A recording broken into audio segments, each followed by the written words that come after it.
The Cornell note-taking system was made popular by Walter Pauck, an education professor at Cornell University. Cornell Notes are helpful in class, while reading textbooks, and when using online resources. Start by labeling your page, then divide it into 3 sections: Notes, Cues, and Summary. No matter where you're using them, the basic idea behind Cornell Notes is that you have a place to write down facts, write down questions, and summarize what you've learned.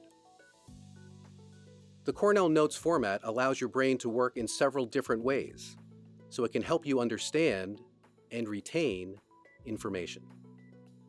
The format is more flexible than you might think. Try out different aspects of this system and see what works for you.